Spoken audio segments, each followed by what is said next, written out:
Olá pessoal, vamos dar continuidade aqui no terceiro vídeo. No terceiro vídeo falando sobre o livro Minha Alma, tá certo?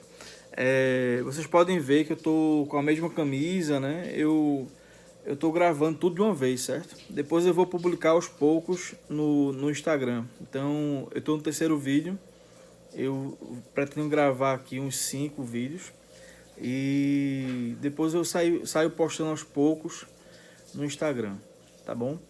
É, Talvez eu bote tudo de uma vez, eu não sei. Porque o livro é extenso, né? Olha só, são 360 páginas, mais ou menos. Então, vamos partir aqui agora da página 15, né? Que a gente parou da outra vez.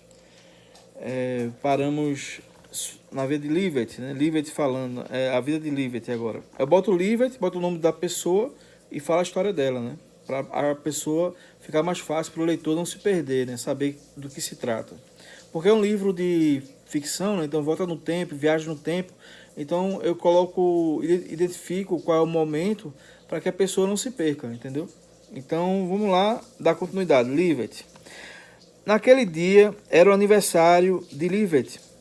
Ela se levantou de madrugada com temperatura abaixo do esperado lá fora. Era o outono chegando.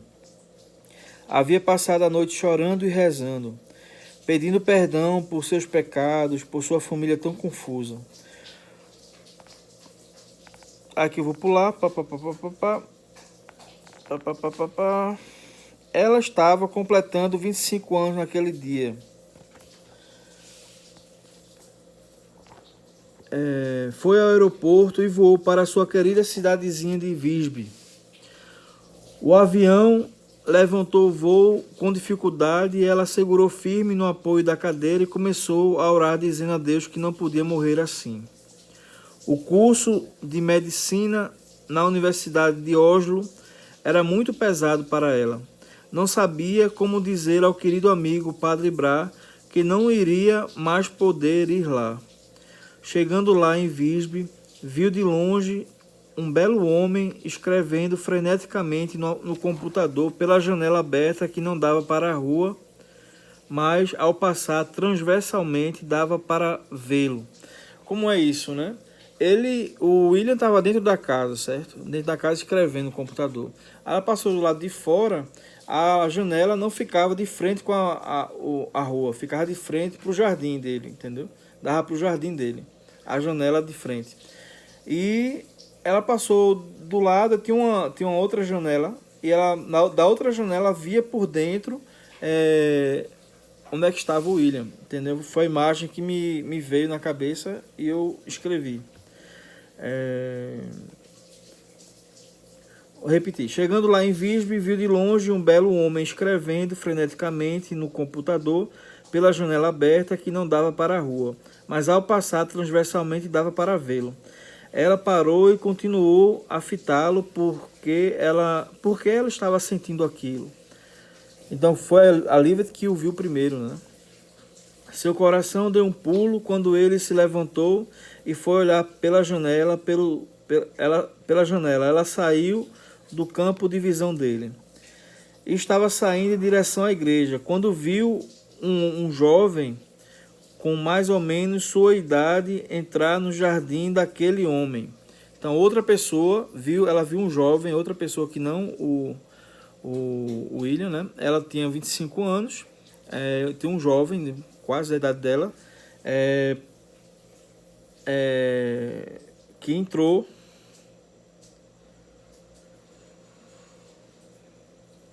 com um jovem com mais ou menos sua idade entrar no jardim daquele homem. Ele entrou no jardim, né? Aquele jovem. Pensando ser ladrão, ela saiu dali muito rápido e pôs-se a rezar pelo escritor, que certamente teria seu computador furtado ou algo pior. Ela ficou sem reação, né? E deixou que as coisas tomassem seu rumo, né?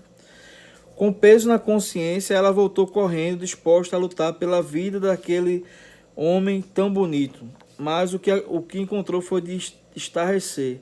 Ele continuava escrevendo com lágrimas nos olhos e o ladrão não estava lá.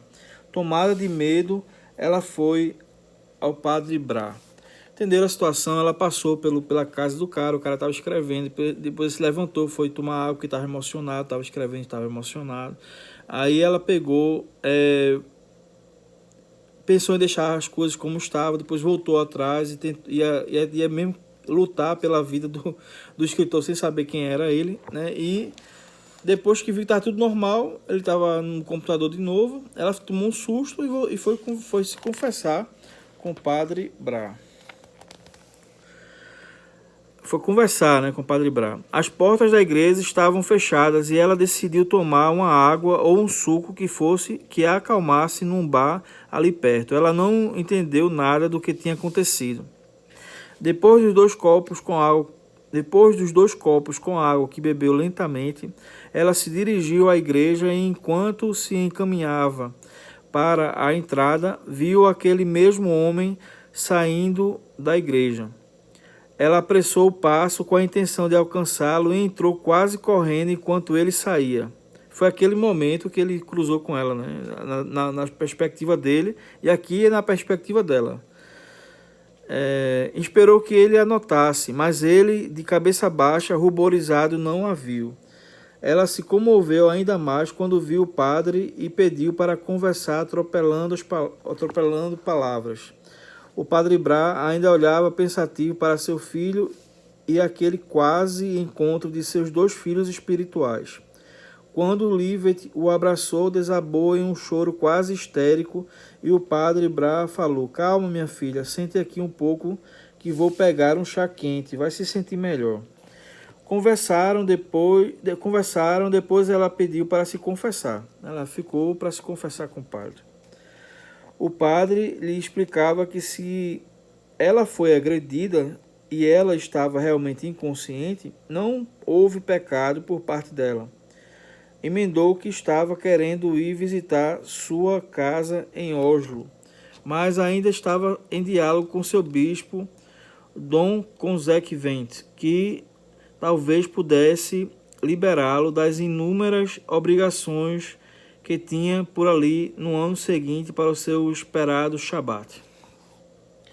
Shabat é um período, para quem não sabe, é um período que os padres e as pessoas casadas também têm para viajar, né? Assim, para fazer um ano de meditação, um ano de aprofundamento espiritual, é o Shabat, né?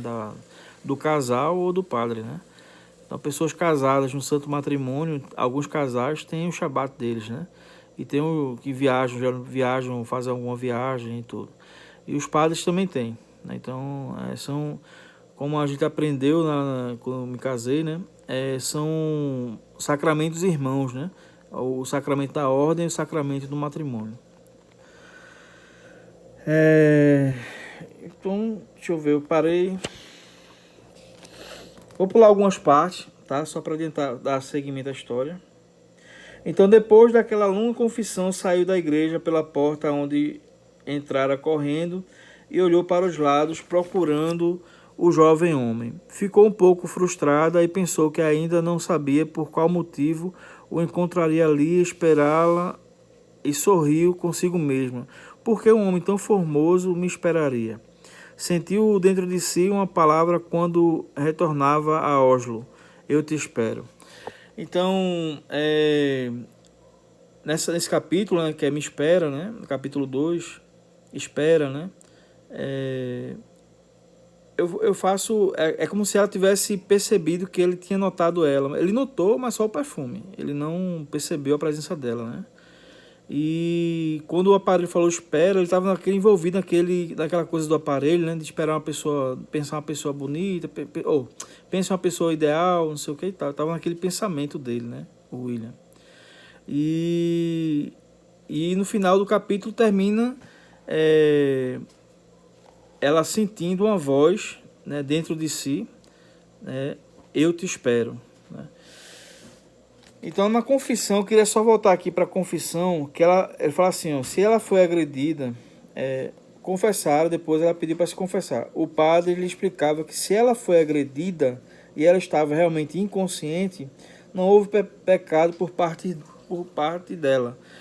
Foi uma das vezes que eu não falei aqui no livro, né? Eu pulei porque é uma coisa muito, muito pesada, né? E eu falei que só pode ler pessoas acima de 18 anos. Esse primeiro livro, né? Só pode ler primeiro livro, só pode ler pessoas a partir de 18, 19 anos, porque não tem que passar para compreender algumas coisas, né?